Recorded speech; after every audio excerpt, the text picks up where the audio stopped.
Okay,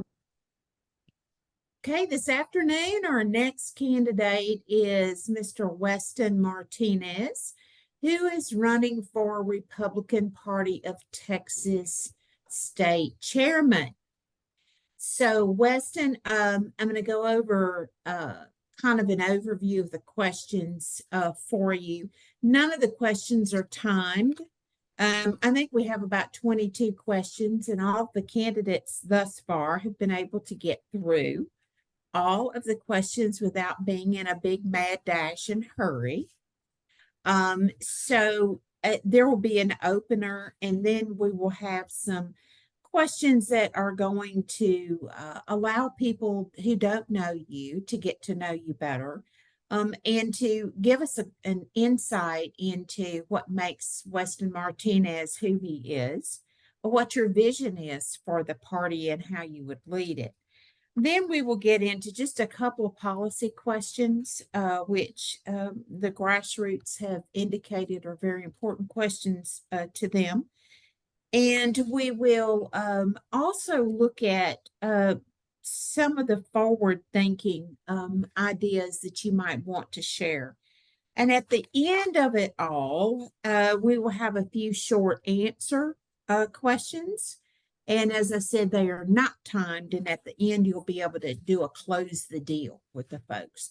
So let me do this in a way of explaining. I've interviewed people for a very long time because I started when I was 10 years old, and I have interviewed 14. people. I have interviewed people for both private sector and public sector jobs.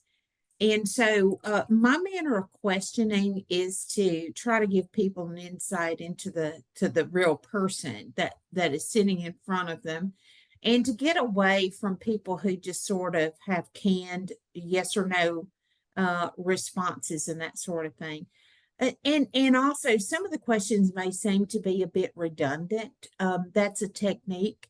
And it's not done in a manner to try to irritate anybody. It's just that if you have been interviewing people for a while, sometimes you understand that it takes asking the question more than one way in order for a person to have an opportunity to fully explain themselves.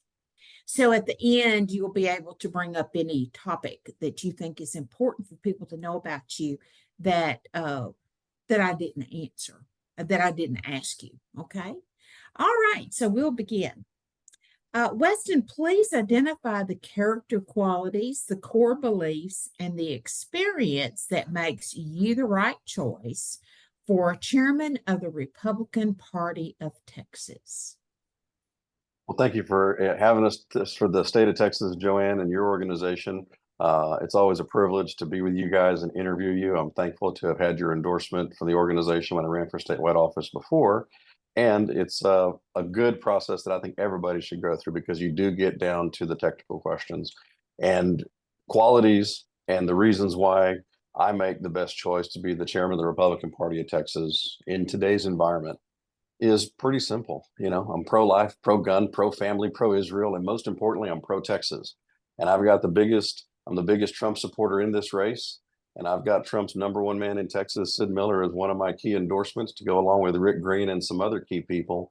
But it's not because of the things that I want to do today as chairman that I know we're going to get into, but it's because of the things that I've done long before I was running for chair of the Republican Party. It's those battles that have been fought when nobody was looking. It's those battles like fighting voter fraud back in 2012 and 2014, when it wasn't sexy or cool, creating the legislation that made voter fraud a felony in Texas, and Senator Donna Campbell filing that bill as her first bill. It took courage on her part to do that. And I was just seeking out the Lord's face on how do we solve this problem. That same session, we created another bill that made human trafficking a death penalty eligible offense, and had Senator Bob Hall be a part of that. And I wasn't even a legislator. I just figured out how the lobbyists did it and went to work. I didn't know that there were great organizations like this that were out there that were organizing the grassroots at that time, because I was in my bubble in San Antonio, Texas. But having worked against having the right enemies in politics, is better than having the right friends, because it knows you stood up for something. And whether it was standing alongside those people for the Save Chick-fil-A bill, or standing along those grassroots people that were just trying to stop children from getting mutilated by their parents or by their doctors. God has blessed me to be at the front end of that battle, shoulder to shoulder with it winds up being a very small crowd. It winds up being some of the same people. And I know you and a lot of your members have consistently been in those fights. And so as we move forward, nobody is keenly set to be able to stop the voter fraud so we can secure the elections. Because if we don't secure the elections, we're never going to secure the border, and we're never going to beat George Soros. And having fought the rhinos and the socialists in San Antonio and outside of San Antonio, for since almost over 20 years, there are a lot of things that you just learn from the miles and the scars. And we need to have a warrior that doesn't have to learn on the job how to be a warrior. We have to have someone that can unify the party, move us forward without moderating the message and without giving an inch, because we've only got one shot to save the United States of America, and it's a place called Texas. And if we don't come together now in November, we've got really big problems. And I could talk for 4 hours about the work I've done on the border, the work I've done in school board elections, city council races. Just this week, I will tell you, just this week, 2 weeks ago, city of San Antonio voted to take the first step in moving $500,000 in revenue towards out-of-state travel for women in San Antonio to go get an abortion. And we have to take back what's been lost. And that's why when I talk about endorsing across the state for down ballot nonpartisan races in my Nehemiah project, when I talk about going out there in my ambassador program to actually engage the public, these are lessons that have come from miles and scars, and it will inspire the grassroots to be involved and be engaged, because we're the only ones that are going to save ourselves, God and us. And that's what it boils down to. So again, I know you have a lot of questions. Being happily married for 25 years this year, we have 5 children, 3 boys, 2 girls, and we're very thankful for what we have. And serving as a pastor in San Antonio as well gives me some additional insight that again allows me the blessing to hold people accountable, do what's right in the face of all adversity, and bring people that might think that they're worlds apart, bring them together on what we can agree on and move this state forward. So I know you have a lot of questions, so I'll end there. Okay, thank you. Where can the job description for the Republican Party of Texas chairman be found? And please cite your understanding of these official duties. Well, the textbook answer is you can look at the Republican Party of Texas website. It's there. You can look at the bylaws that are in there. And the textbook answer is your job as a Republican Party chairman is to run the organization, get Republicans elected, help to educate and fund the elections as it relates to the different pieces. But you got to train and equip not only the county chairs, but also the precinct chairs. And in my experience, knowing how little support there has been, knowing when I was on the SREC with Steve Munisteri, we had 14 paid staff members. Today, the organization has whittled down to 4. And that is what you do as the Republican Party of Texas chairman. You raise money to get good Republicans elected, but that is not what you stop at. You have to take that bully pulpit and you have to use it to hold not only the legislators accountable, but also the grassroots and the county chairs and all of the different organizations along the way. And that's where, when we do that with my Nehemiah plan and with my ambassador program, that's where we engage those people at a level to where we're actually educating the electorate. And if we don't have money to do it, we're not going to have money to do it. Joanne, let me tell you the secret. The big donors, they're not coming. They're never going to come. God bless them. They're going to buy some stuff at our conventions, but they're never going to fund the day-to-day operations. I'm the only guy that's talked about term limits for the chair. I'm the only person, let's say person, since we have a woman in the race as well. I'm the only candidate that has also talked about having our own headquarters. Planned Parenthood has their own headquarters. We should too. we could have generated millions of dollars in commercial rent if we had our own headquarters that leased out additional commercial space, so that when organizations like yours had an event, we could help support it. Instead of you looking to raise money on your own, we could recognize our mission is the same, and we can actually move the ball forward and actually make sure that the people that are getting elected and the people that are running for office have tools to be able to do that. We let these consultants take advantage of these people whenever we, as an organization, need to be running it like a business, run it like a political business, and make sure that we're looking at brand management, brand loyalty, and the package we're putting out on the street. We need to do a better job at that. And there's 1,000 other things I can tell you about that we should be doing as state chair. And I'll tell you, just in the, you'll love this, just in the Nehemiah project, the formal process there of endorsing people across the spectrum, across the state of Texas. If I had 3 city council members and a couple of school board members in Dade Phelan's rearview mirror right now, I guarantee you he'd be voting differently. These legislators are not afraid of the grassroots. And I'm here to unleash the biggest political weapon in the history of political war, and that's the Texas grassroots, and come alongside organizations like you to do it. Hey, thank you very much. Where can you find the best indicator of what the Texas Republican Party's base believes about key issues? How do you believe the RPT can best demonstrate to its voter base that they have been heard? And how would you lead in that effort?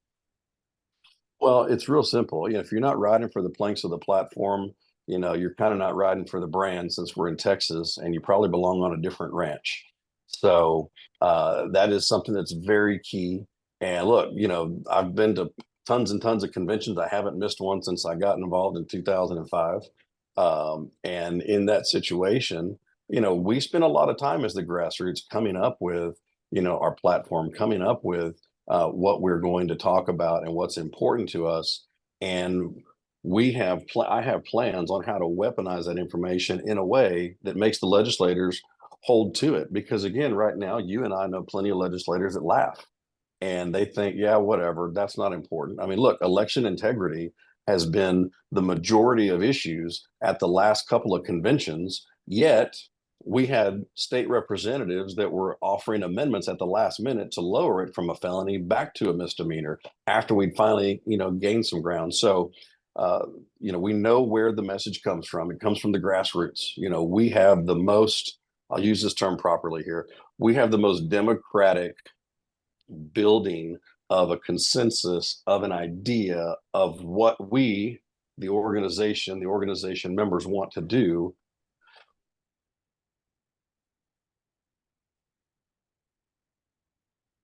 I lost your sound, Weston.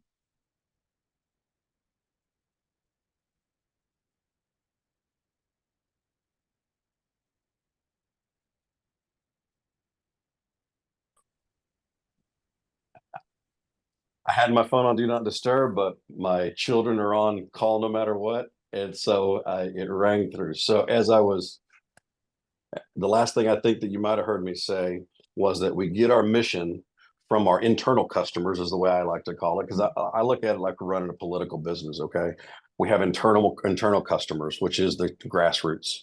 We have external customers, which is the legislators and also the general electorate and the general public at large. And we have to make sure that we're being as honest and as loyal to each part of that transaction as we can. And that's something that I know is needed. And that's how we move the ball forward. And that's also how we strengthen the grassroots. And when I talked about funding a headquarters, imagine if every grassroots person had the software and the data without having to go pay for it. So they could actually go block walk simply their neighborhood to educate their neighbors on things. That's how we start winning elections. That's how we take the abysmal difference that we have in a November race in Texas right now, where we've slid from almost a 9-point separation from 58.3% down to, almost 51% margin of victory in November.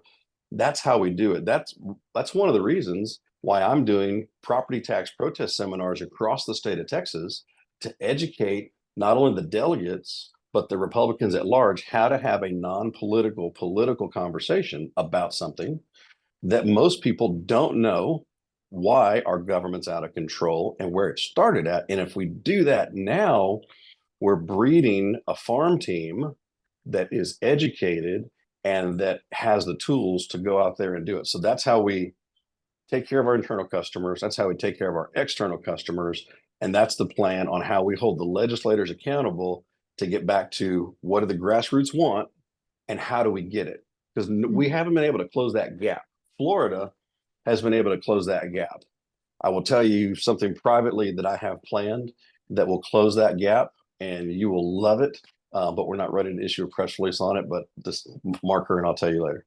Okay, thank you. So let's talk a little bit about another way that we can determine what the actual voter base thinks about particular issues. And I draw your attention to the 2024 ballot propositions, the 13 that were on the primary Republican primary ballot. So how big of a role do you think what the voters actually voted, the percentages by which they voted? All of them were approved, overwhelmingly approved. How big of a role do you think that should play in shaping the Republican agenda going forward? Well, two things. One, I've always fought to give Texas a voice and the grassroots a voice. When I served on the SREC a long time ago, I was part of getting the approval of a scorecard to even be voted on and allowed to be permitted. And you know, you've certainly been around 6 months longer than I have.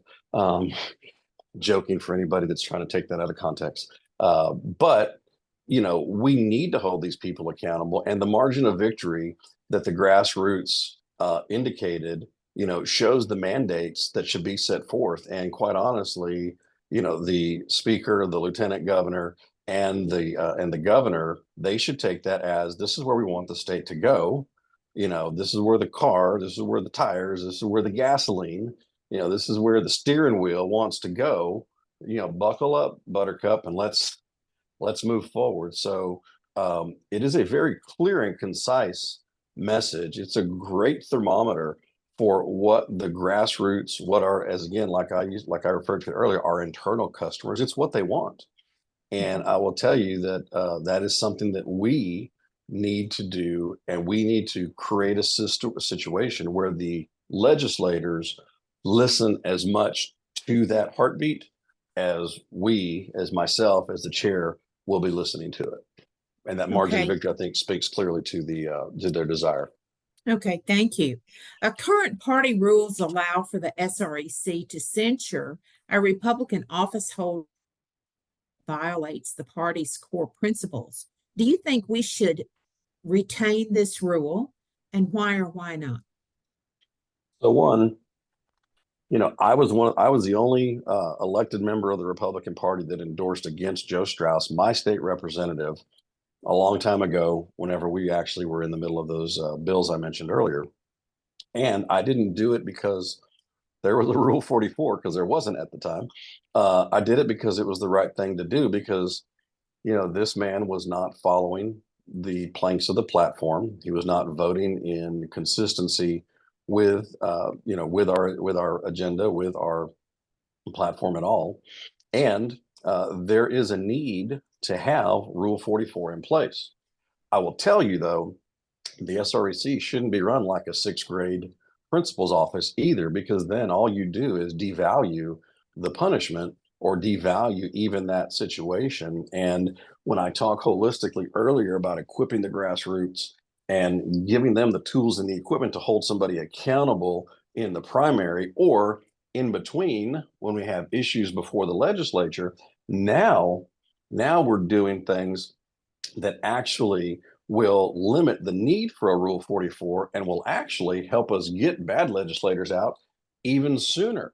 So, but if something is so egregious that it should rise to the level of the state having to be involved, then yes, I'm for it. But I'm not for equipping the Democrats with newspaper talking points that they can use against us in November like they've done masterfully in different parts of our Republican Party of Texas history. So, yes, we need it. It needs to be limited. And with the way I will help with the organization, we will be able to hold people accountable and make sure that these legislators, they know what's right, they know what's wrong. And Joanne, you and I know, you and I could go down a list and we could tell people how many phone calls it takes to get a legislator to go from for to against, to go from present to not present on the vote. You and I know that. Now, we don't just disclose that wildly, but if I educate the grassroots to that same situation, and I can take that precinct chair to go into that bad reps district, knock on 100 doors and get 100 people from in the district to call that legislator, we're going to be able to turn Texas in a way that we will never, never want to look back. And again, I'm here to set people free, not to become their master. And again, that's why I look at it like running a business, like internal customers, like external customers. Okay, thank you. What are some examples of actions that you believe would represent clear violations of the party's core principles that would provoke a censure action? Well, I mean, I think you've got some history right now with some stuff that's happening. You know, we censured Joe Strauss locally at the time, and part of those reasons were, you know, they were not supporting the main tenets and the main planks that were happening in our in our party at the time, and some of them had to do with open borders, some had to do with school choice, as we know, is still something that we're getting close to finally. That those are some things, but if you have, the legislature, but most people don't know that the Texas election code, right, it lays out for different things if somebody were to get a felony or be charged with a crime. So those things are kind of already spoken for. But if we find somebody with cocaine going through a cross point in Del Rio, Texas, I think he should have lost his chairmanship.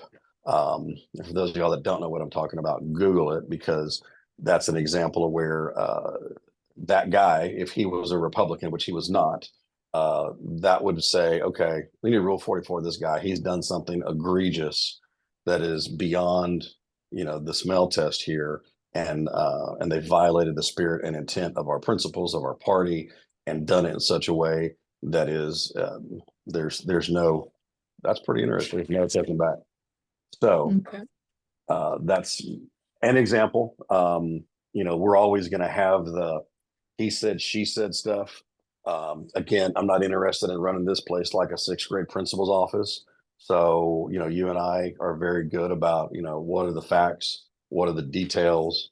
And I think that's part of what we look at doing. But if we have people that are not riding for the brand, Dade Phelan is a classic example of, okay, this guy is going out of his way to fight the grassroots, the will, the intent.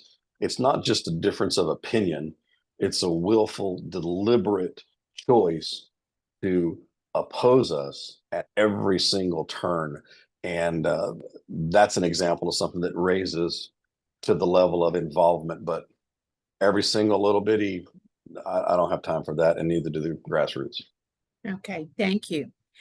If you are elected chairman, what are the tangible metrics that Republicans should use to determine if you have been successful? Well, a couple of tangible metrics that nobody talks about, and actually, I will tell you, you're the first person that's asked that question, so hats off to you. One, we've got counties that don't have county chairs, so they can't even hold an election. I mean, if your job as the Republican Party of Texas chairman is to get Republicans elected, well, that's kind of a key component.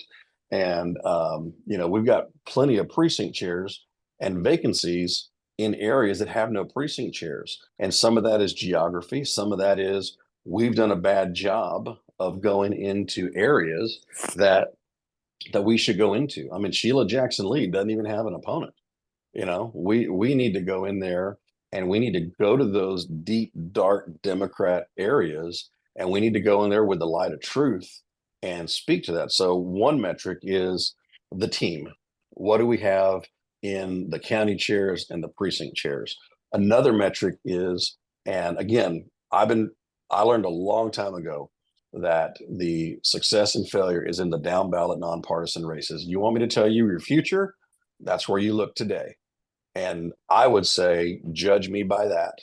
Judge me by how many school boards we've gotten in there. Those are some key things. Also, the other thing is, I told you the elections. Nobody has fought for voter security, for voter security more than I have.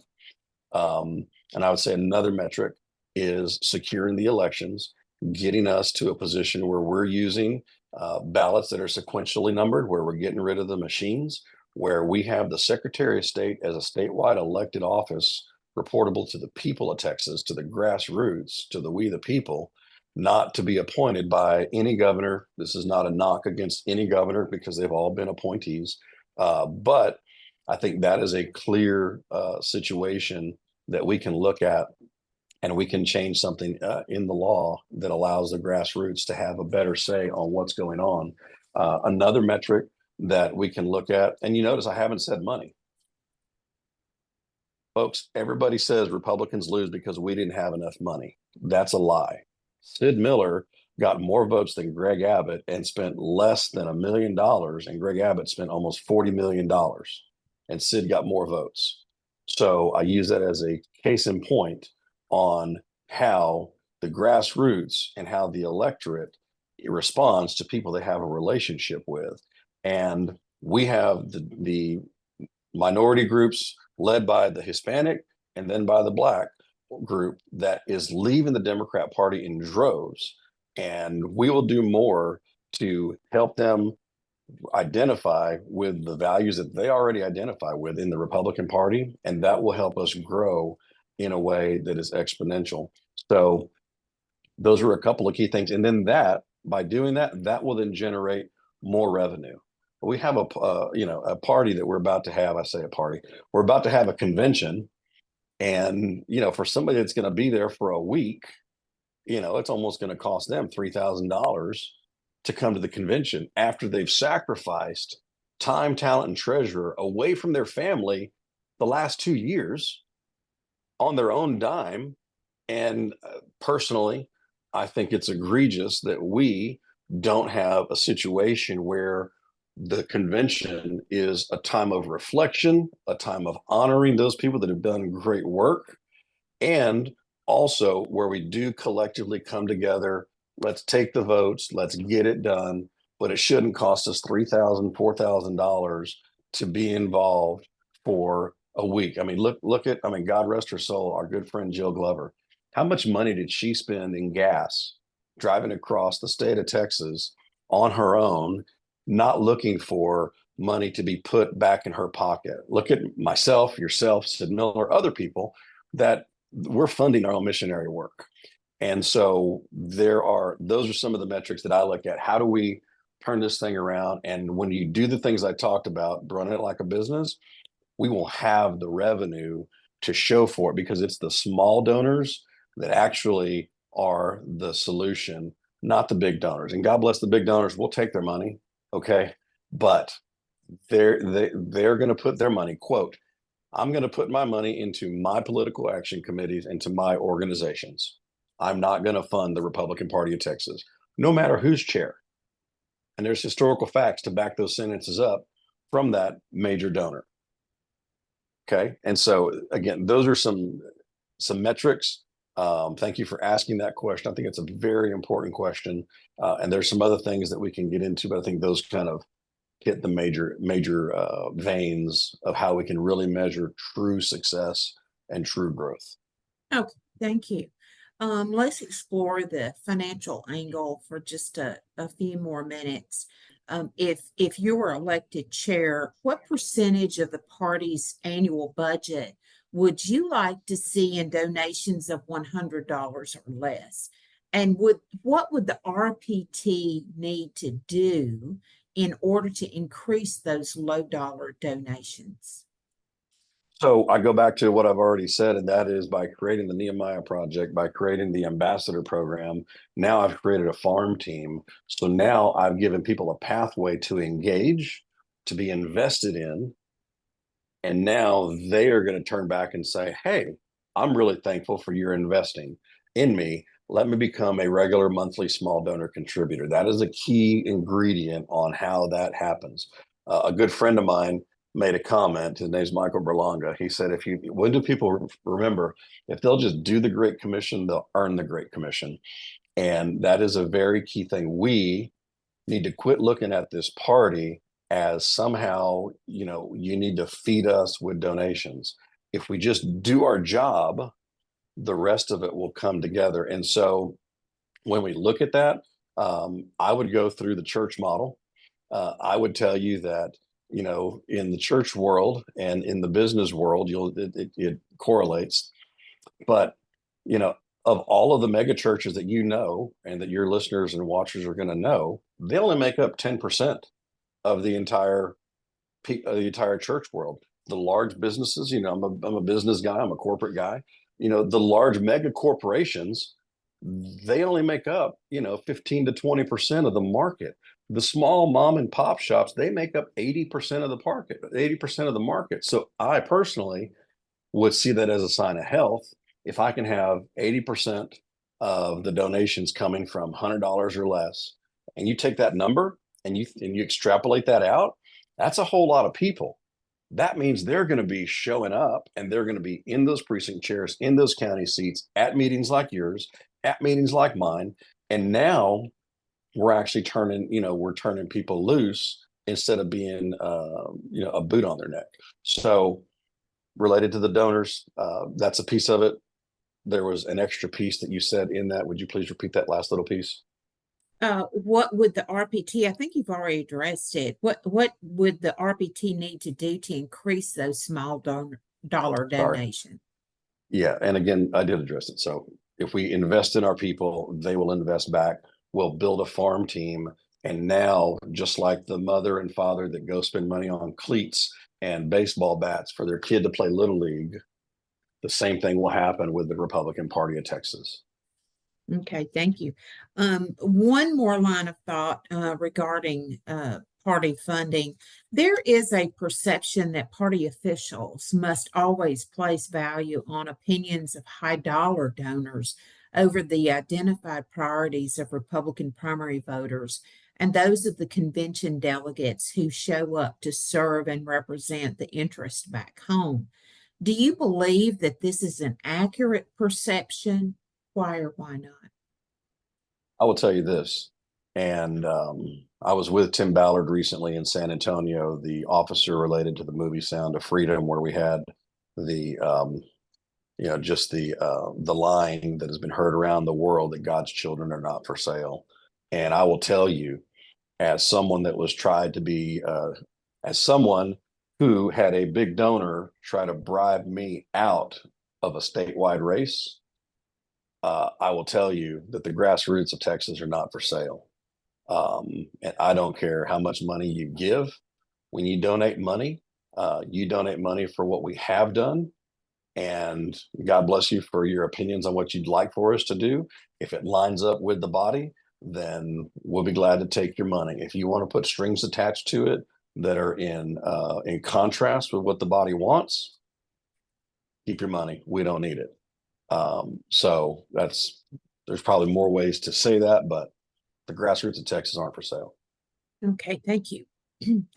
Okay, the next couple of questions are policy related questions. Do you support legalizing casino or online sports gambling in Texas? Why or why not? I don't support it. I think that legally, I think we're going to get overturned because you have the Kickapoo Indians on state soil that have a casino. So I don't even my technical brain starts thinking, okay, how does this actually take place if they want to do it? I don't support it.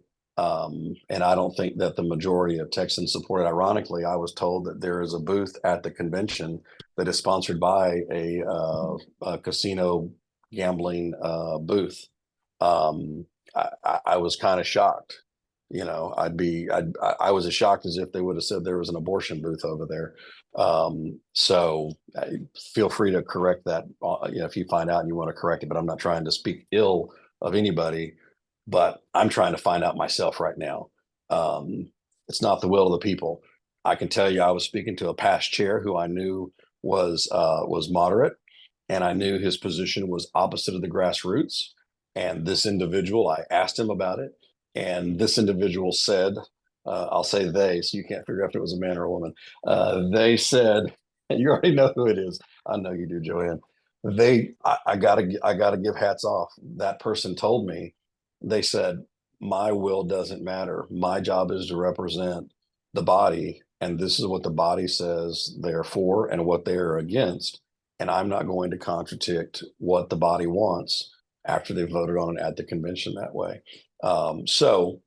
My opinion is my opinion. I don't think it'll pass. I'm not going to vote for it. Um, and until the body has a change of position, you will not see me or the organization supporting it. Again, that might get overturned in the courts again as I start thinking policy wise and what happens. But you're not going to see me out there championing anything like that. So, Okay, thank you. Do you support legalizing or in any way decriminalizing marijuana for any use in Texas? Why or why not? I don't. And part of the reason why is those people that want to get medical marijuana can already get a prescription from their doctor. So those people that are truly using it for medicinal purposes, they have that capacity. You already have the hemp that's out there that, as I understand it, does not have the what's the letters? Does not have the THC component into it. So it kind of splits the baby where you can get the medical benefit without the THC component. So I feel part of that one is already spoken for as the way for them to get access to the medical side with the hemp legislation that's already legal. And then the medical marijuana side, again, there's a way for them to get that prescribed to their doctor. So those are out there. I'm not going to support that or promote that. Thank you. Have you ever testified at a legislative hearing? And if you have, when, approximately when, what legislative sessions did you do that and on what topics? I've testified in every legislative session for since I've been involved, so quite a while, I would say. I've given invited testimony related to voter fraud. I believe I gave invited testimony related to human trafficking. I've given testimony related to gender modification. I've given testimony in relation to, again, more voter fraud. And and those are some of the policy things that I've spoken on. The women and girls sports issue. We were involved in testifying on that, I believe. And every conservative issue I've been over there for, I can tell you there are certainly people that are more regular testifiers than I am, but certainly I'm a regular person at our legislative session, and will continue to be. But again, I, like you, recognize the value of getting the team equipped so that they can go and in fact impact and influence change, because it doesn't need to be just me or just you, respectfully. We need all these people to realize how important it is. So thank you. Okay. Okay, thank you. Please describe any specific ways throughout the years that you have supported the work of the conservative grassroots movement. Well, there's a long list of things, but you know, s- free political consulting, saving people tons of money, helping to develop policy questions, helping to, do reality testing or debate prep for individuals. I was on the phone just last night about a school board race in South Texas on wording a flyer that was going to go out to make sure that it really was showing the contrast between the individuals. And in occasion, right, I've had the legislators that have called and asked me for input on different things. And certainly donated money here and there, but, I know that my time is all of our most valuable resource. And so, going to different organizations across the state, speaking to them about voter fraud, educating them on how to fight voter fraud, speaking to them about things that are going on at the Texas border. Again, I'm in San Antonio, so I know most people believe that's, right next door to Laredo, which it is. A little more than 5 minutes, but I know for most people, we're a border town as well, and with our human trafficking issues, it really is a terrible thing. So those are some of the things that I've been involved in, and done some national stuff as well. Helped coordinate for Mike Huckabee when he was running for president. Different folks like that. That was a ways back, and actually that same session, that same time, was whenever I figured out that Mitt Romney was coming into Texas, and it was Mitt Romney and Santorum. And one of the questions we haven't talked about is closing the primaries. And in that situation, one of the things that I did was I actually moved for the SREC, the State Republican Executive Committee, which I'm now running to be the chair of. I was making a motion for us to hold a special meeting to switch our delegate allocation to winner take all instead of proportionally assigned the way it was back then. And it was such a good idea that Reince Priebus called and threatened to not seat any of the delegates to the national convention if I were to go forward with doing that.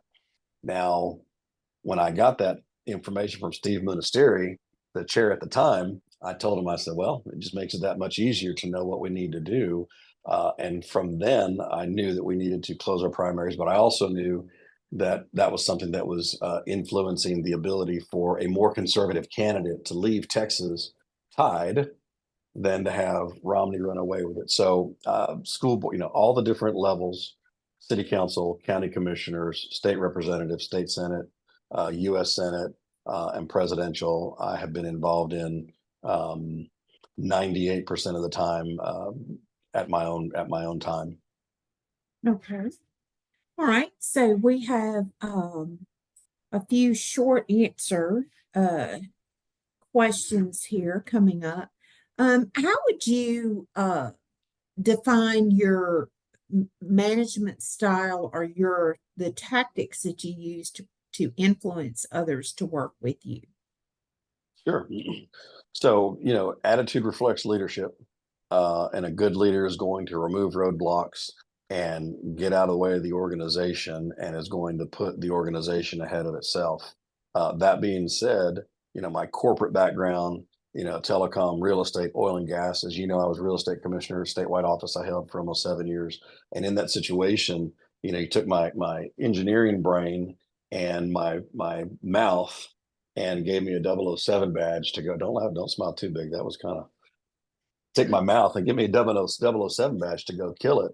And as a Republican Party at Texas chairman, what we're going to do is we're going to run this like a political business, equip the grassroots, give them the tools that they need to go be successful. We have a generational election taking place. Most societies fail at 250 years, and we're 2 years and a couple of months away from exactly that. I am not a peacetime leader. I am a wartime leader. And right now we're at war, and we're just catching bullets. We're not giving them back. So we inspire the people to be involved by removing those roadblocks that are there, by doing like I did the other day, go to the front yard of Beto O'Rourke's house and be a happy warrior. And I took a video in front of his house because I thought there was going to be a wall, in full transparency. So I was going to do this video about this guy, is against the wall. And when I got there, I drove right up to his yard. You can go to my YouTube channel and see it. And so I just had the little click in my brain. And I did a video saying, well, Beto, there's no illegal aliens in your front yard. I thought you were for illegal immigration, and fighting in a way that isn't, 200 years old, is a way that inspires people to go out there and be involved. And so if we do that, if we equip and train and show the grassroots how to have a technical conversation about policy without having to get into the weeds of, what session and what House bill and what was the companion bill and when did it make it out of committee and all those technical things that you and I geek out on all the time because we're students of it. That is how we will inspire people to turn out in droves for the November election. And no one else is equipped with the scars of the miles that I have to be able to do that and bring both sides together. Regretfully, we're fractured in our party. And right now is the time for us to unify on some things. We still got some runoffs, so keep fighting for the whoever you want to there. But once we get our team set, it's time for us to go take the hill, and that's inspiring for people. And so my leadership style is very much in that vein of casting the vision, getting it done, removing the roadblocks, empowering the people. Because I don't have time to micromanage you. If I've got to micromanage you, I've made the wrong choice, or I've put you in the wrong position. Okay, thank you. Okay, could you tell us about can you identify a fork in the road experience that maybe was painful or had a long-lasting impact on you? And how does that inform your decision making today? And that's a short answer question. Short answer, whenever we got the votes needed to hold the special meeting to switch Texas electoral votes to winner take all, I called Steve Ministeri and I said, Steve, I got the votes. Steve asked me to get the votes before we called the special meeting. I got the votes. I called Steve. It was 10 o'clock at night. We woke up in the morning and Rick Santorum dropped out of the race. And I will tell you that I realized a few years later that I'm sure Reince Priebus called Mitt Romney and said, you better get this guy out of the race or you're going to leave Texas tied. And that was an epiphany that I had several years later that has stuck with me as truthful reality. When that big donor called me and tried to bribe me out of the race, that was a truthful reality. When they let those two bills for voter fraud and making human trafficking a death penalty eligible offense, when they let those things die on the last reading in the House floor, having gotten through calendars committee, even though I was working against the speaker and read once, read twice, and died on the last reading, it let me know to my core that there is patriots and traitors. It's not always Republicans and Democrats. You can call it the uniparty in today's environment, but we have to make sure that we know who we're dealing with. And I know a lot of the players, and I'm not saying I'm friends with them, because if you're friends with all the legislators, then you're part of the problem. But I can tell you this, like you, we know where the bodies are buried or who has the shovel. So. Okay, thank you. So identify a couple of the greatest challenges you believe that our state faces as you review all of the very serious challenges that if you look at the state of Texas and the state of our nation, every day there seems to be either a new brush fire or the brush fires that were already there have more than quadrupled in size. So in just a Bullet points. an overview of that, identify a couple of those things Yeah. that you think are the most important things that Texas needs to deal with and to bring results for the people Yeah. of Texas, to protect them, and if you think the party is ready to deal with that. Well, if we don't secure the elections, we're never going to secure the border, and we're never going to beat George Soros. And everything that I've laid out is to do those three things. In our elections, state law says we have an election day. It doesn't say early voting. Okay, that's just one thing. I've talked about getting our Secretary of State to be an elected position. That's another thing. So there's 3 or 4 things on ballot language. Even just the scanner that we use in our ballots, the guy that invented it recently said that it violates his patent under oath. So we're scanning all these electronic machines with this scanner, and we're using it against the patent, so they should be disqualified. on securing our border, I found out when I was running for land commissioner that there was a treaty between the US and Mexico that required both sides to put almost 70,000 acre feet of water into the Rio Grande River, a football field, 70,000 feet high of water. And I've been preaching it since I found out. And 2 weeks ago, 3 weeks ago, the Democrats issued a letter saying that they wanted to have the Rio Grande River filled up and they wanted to have this treaty enforced. Not the Republicans, the Democrats, all of the Democrats. So what does that tell me? That means that it got so bad that they rode the horse long enough that they realized that they could no longer be the arsonist, and now they had to switch roles into being the firefighter, and that would secure the border overnight. Those are two key components. The third component that is, since you asked state of the state, is our property taxes. One of the reasons why we're on our own volition preparing people and training them how to fight property taxes and to know the process is because school funding is something that people don't even realize. Joanne, the legislators don't even know that the Constitution says they have a duty to fund public education. Well, if they have a duty, in quote, then they need to fund it, and they shouldn't be ripping us off in the process. The only reason we have a rainy day fund is because we've been overtaxed. We've been, so again, I'm not trying to go on a death and taxes tour, but securing our elections, securing our border, that's how we beat George Soros, and property taxes. We have to secure our property. David Barton will tell you, as he's told both you and I, the founding fathers were to secure life, liberty, and the pursuit of property. And the Second Amendment is there to protect your property. And the Second Amendment is there to protect your First Amendment. And those are some key things. We got to do that, or we're going to lose this state and lose this nation. Okay. Thank you. What character qualities do you value most in your relationships? Truth and loyalty. Okay. Because I need people that are going to tell me the truth, whether I like it or not. I like surrounding myself with people that have a strong enough characteristic to tell me the truth, to bring the information, because I'm a strong personality. You're a strong personality. But what if we got wrong information? I need someone that can speak into my world so that I can get it right. And then I need that loyalty factor because, again, it supports the first. If they truly are loyal and they're operating through the filter of a biblical worldview and a constitutional worldview, then they should have the tenets to be loyal enough to my own personal well-being. They're going to tell me the truth, whether I like it or not, so that organizationally we can be the most successful and the most impactful we can possibly be. And so those are a couple of key things. There's more, but I'll be brief. Okay.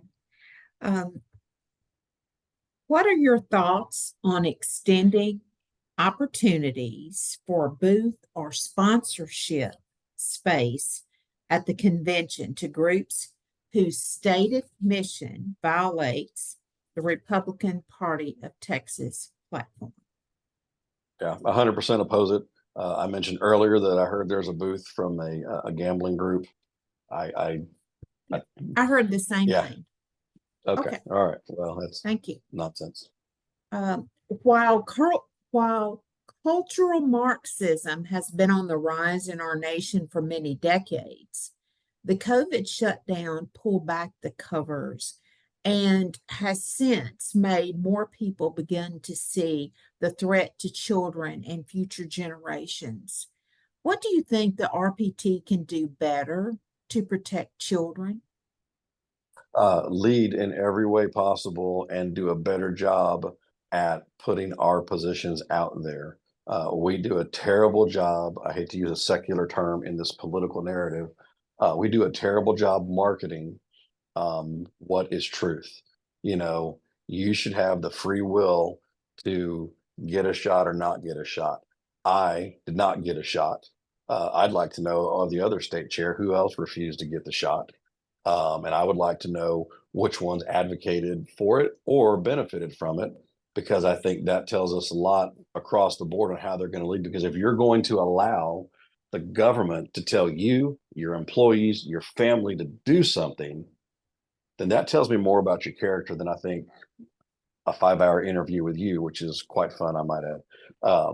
But I think that is a very key thing. I've got a mediation or arbitration practice. One of my clients right now that I'm dealing with, they were wrongfully terminated because they would not take the shot, and they filed all the paperwork so that the company could have it on file, and so now they've been terminated. So now I've got to deal with that. And so the COVID vaccine, the COVID mandate was one of the worst things. I consider it a chemical act of war upon our country. And it's one of the worst things that has ever happened to our society. And I've never seen so many people give up so many freedoms so willingly. And I take ownership of that as not having been able to educate enough people about what their freedoms really are, what their freedoms really mean. And that's important. That's some things we got to work on. Okay, thank you.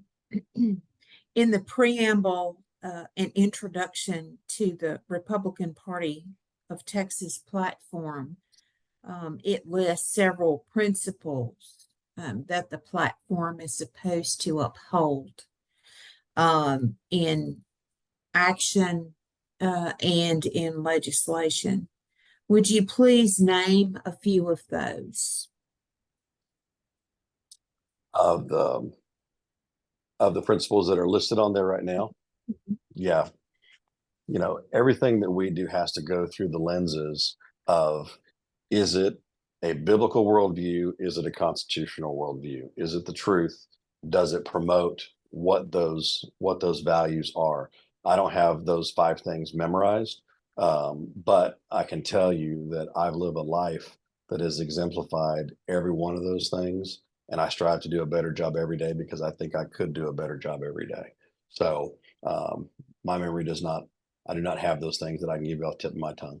So great question. Okay, thank you. I think we've already sufficiently covered your background and how you have been involved and engaged in the Republican Party. So I think we don't need to dive any deeper into that, Weston. So for the balance of the time that we have left here, this is your opportunity to close the deal with the delegates and the alternates. It's your chance to raise any issue that I have not covered that you believe is important to address with them.